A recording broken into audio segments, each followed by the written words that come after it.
CGS, ladies and gentlemen, good morning. Thank you very much, CGS, for giving me the opportunity to speak on this very important conference. And thank you also, LWC, for once again giving SAAB the opportunity to sponsor this excellent event. I know I'm the last speaker. That's the reason why I also have a gift. General Mike had a gift, and I also have a gift from Sweden. I have 100 slides to cover. So I think you will be extremely awake. So let's start. As Sir Brian said, my name is Claes-Peter Cederlof. I have spent my last 2 years leading SAAB's land segment in Western Europe, where most of my focus actually has been on UK, where we are well established, and in France, where we would like to be well established. We know that the British and the French armies share many common goals and objectives, and we believe you could generate real synergies in terms of training, equipment, and operational capability. SAAB Defence and Security has been here in UK for many years. Last year we celebrated our 20th anniversary supporting your collective training with simulation, instrumentation, engagement system. It is a great relationship. And we draw real strength from working with you on Salisbury Plain, in Canada, in Germany, and elsewhere around the world, like in Oman in March this year. We remain very proud of what we did to help your operations in Afghanistan and what we continue to do in the training world and with radars and anti-tank weapons. Our central objective is to meet your need for enhanced operational capabilities and a higher level of effectiveness. But this morning, or maybe afternoon, I won't look too much into the future because lots of people have already done that. Instead, I will offer some thoughts on maximizing today's capability. There is a good reason for this. The capabilities exist, your soldiers know how to use them, and much of what you have is also battle-proven. The challenge is to keep capability fit for purpose. Technology and tactics change. Tanks replace horses. And soon, the Army main capability will go through sustainment programs to maintain the value into years ahead. I could easily spend 10 minutes stargazing about and into future capability. This is what engineers used to do, and they love it. I'm not an engineer. But let's focus on the world today instead. Last year, I highlighted the threats posed by Mr. Putin, his adventures to the east and the effect it was having on defense and security in Sweden. Today, the conflict in Ukraine continues, and the Russian aircraft and ships tests our responses. And the ISIS threat on NATO's southern flank continues to threaten regional stability. But who would predicted that the US and Iran would cooperate to defeat ISIS militants?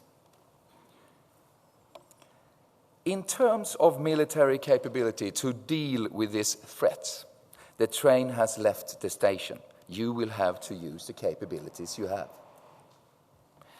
So we need to focus on maximizing today's capability. Future game-changing technology will definitely come, but today you need to win the fights in front of you.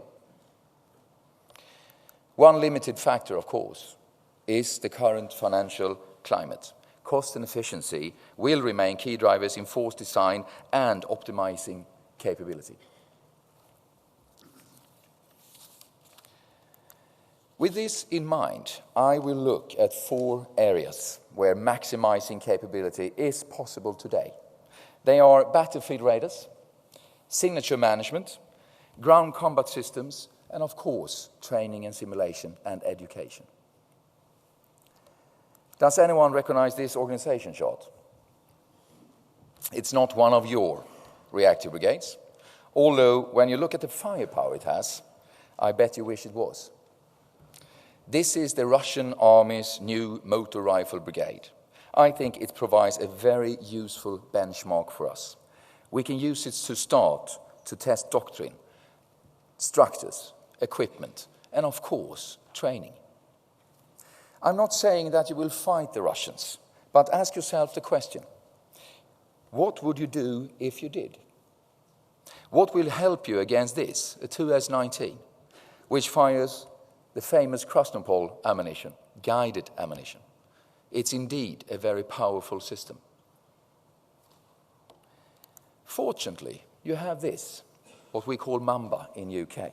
This is your artillery hunting radar. You bought it to sense and warn in Iraq and Afghanistan, to provide point of impact warning to your troops. But it was designed to hunt artillery like 2S19. So all this is a part of your inventory today. And it's relatively easy to integrate Mamba's tremendous operational advantages into your tactical plans to provide accurate counter-battery fire within seconds. We are talking a coverage of over 60 clicks, reporting more than 100 targets per minute. And as you know, it is battle-proven, highly reliable, and easy to maintain. Dealing with the artillery threat is important. But it's also extremely important to avoid detection. Good signature management is important, and with the right system, there are some attractive financial benefits as well. Some of you may have stood under a cold cam in Kenya and noticed how much it reduced the solar loading. But what happens when you put it on an AFV? You make it harder to detect? Yeah, sure. But here is the really interesting thing. Signature management can cut your operating costs at the same time and boost equipment availability. This offers a really practical maximization of capability. The US Army has found that CoolCam reduced the running cost for one Abrams tank by over $200,000 over a 2-year operational period.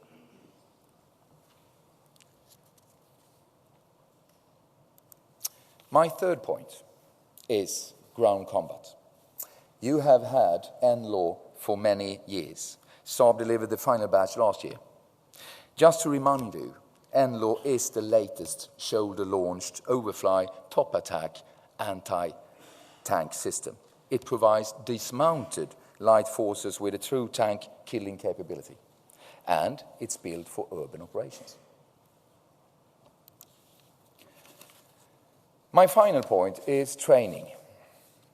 Training is a key enabling component in maximizing operational capability and operational effectiveness.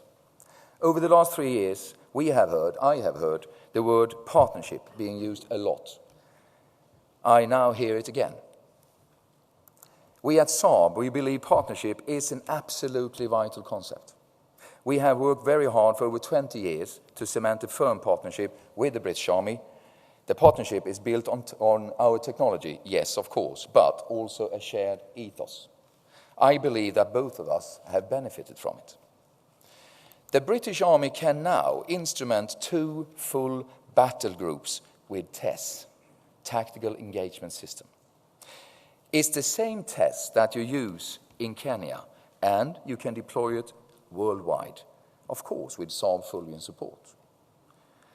This gives you the opportunity to introduce simulation across the training spectrum to deliver true end-to-end training. And if you don't have any question after my speech, please ask me about end-to-end training. SAAB do this with a lot of partner countries around the world. Example is Netherlands, Norway, Sweden, and a couple of other countries. SAAB absolutely welcome talks of partnership in the training domain. That is how we like to work. But we would like to see a much broader sense of partnership being developed across the Army's capabilities. Maximizing capability is not limited to technology alone. It includes the relationship that are already in place with your suppliers.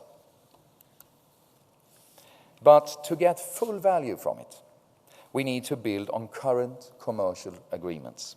This means developing a much greater level of mutual understanding and true sense of partnership. We have heard the name partnership and the word partnership many times during this day. This requires a commercial model that is built on an in-depth understanding of your capabilities, where the right behaviors are explicit from the start and enable a successful relationship, constant improvement, and of course, adaptation. This is my final slide now. This is where you will really maximize the capabilities you have and shape those which you will need.